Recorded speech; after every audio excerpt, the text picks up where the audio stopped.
अंडे ले लो, गर्मा गर्म अंडे, अंडे ले लो।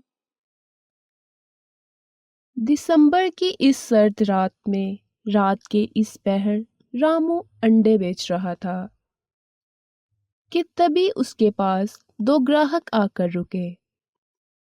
कितने का एक अंडा है? साहिब जी 30 रुपए का। अच्छा, तो 2 अंडे दे दो। रामू जैसे ही अंडे निकालने के लिए बाल्टी में हाथ डालता है, खौफ से थर थर कांपने लगता है, क्योंकि उन दो लड़कों में से एक लड़के ने उसकी कनपटी पर पिस्तौल रखी हुई थी। अरे, जो कुछ है तेरे पास निकाल दे, वरना गोली से उड़ा दूंगा। रामू के पास जो कुछ भी था वो उन चोरों के हाथ में दे देता है कि तभी एक चोर गुस्से से, अरे ये क्या, सिर्फ 150-200 रुपए, और ना ही कोई मोबाइल फोन। साहिब जी, मैं गरीब आदमी हूँ, बड़ी मुश्किल से 2 वक्त की रोटी कमा पाता हूँ, और ये मेरी आज की ही कमाई है। इसके अलावा मेरे पास कुछ नहीं है। अरे उस्ताद, कहाँ फंस गए? एक तो समय बर्बाद किया और उल्टा अपनी ही इंसल्ट करवा ली। वो चोर रामू से अंडों वाली बाल्टी लेकर चलते बने। रात के 12 बज रहे थे। रामू सर्दी से ठरठराते हुए खाली हाथ जब घर लौटा तो अपनी बीवी को सारी बात बताई। सुनिए जी, बच्चे आज दाल चावल की जिद कर रहे थे। आज तो मैंने जैसे तैसे उनको गुड़ के साथ सूखी रोटी खिला दी कि कल बनाऊंगी, मगर अब कल। तुम चिंता नहीं करो नीति, मैं कल कोई ना कोई काम ढूंढ लूंगा। रामू सारी रात नहीं सो पाता कि आखिर वो क्या काम करेगा, और सुबह तड़के तड़के ही काम के लिए निकल जाता है। काम ढूंढते ढूंढते सुबह से दोपहर हो जाती है, मगर रामू को कहीं भी कोई काम नहीं मिलता। क्या मुझे यहाँ कोई काम मिल सकता है?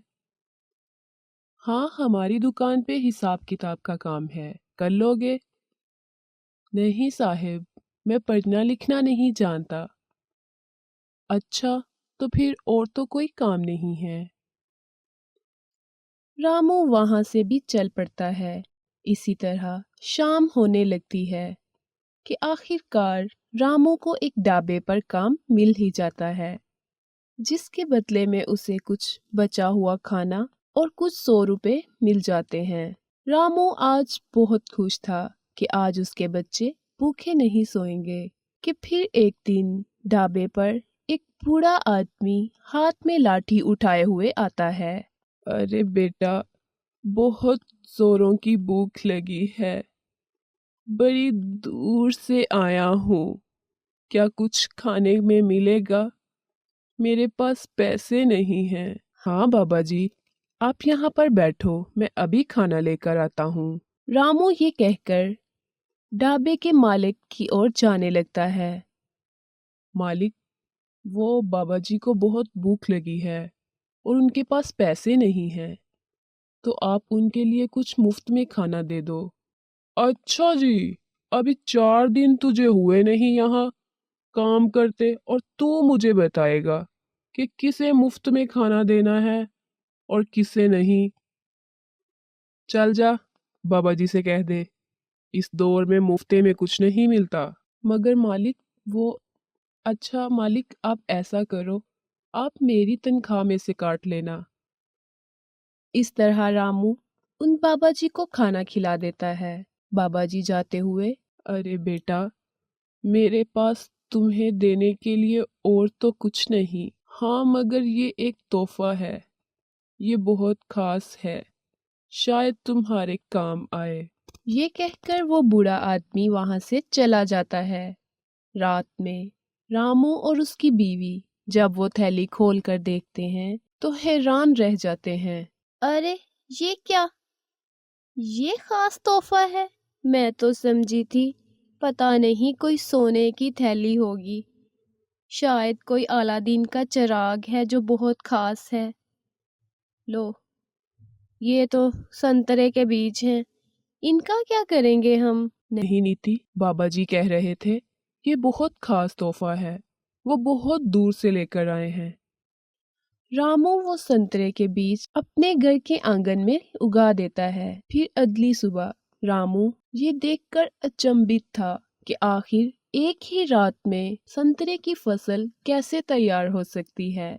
अरे ये कैसा चमत्कार है, एक ही रात में, ये तो कोई जादुई संतरे लगते हैं।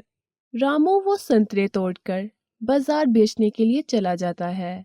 ताजा ताजा रसीले संतरे बहुत ही स्वादिष्ट लग रहे थे और कुछ ही देर में रामू के सारे संतरे बिक जाते हैं। इसी तरह वो हर सुबह रात के ताजा ताजा तैयार हुए संतरे बाजार में बेचने लगा था। अरे रामू, 5 किलो संतरे दे दो। वाह यार, क्या स्वादिष्ट संतरे होते हैं तुम्हारे। ऐसे संतरे पूरी मार्केट में नहीं मिलते। इसी तरह रामू के दिन बदलने लगते हैं। वो एक बहुत बड़ी फ्रूट शॉप बना लेता है और उसका काम चल निकलता है। रामू के एक अच्छे कर्म ने उसे आज कामयाब बना दिया था।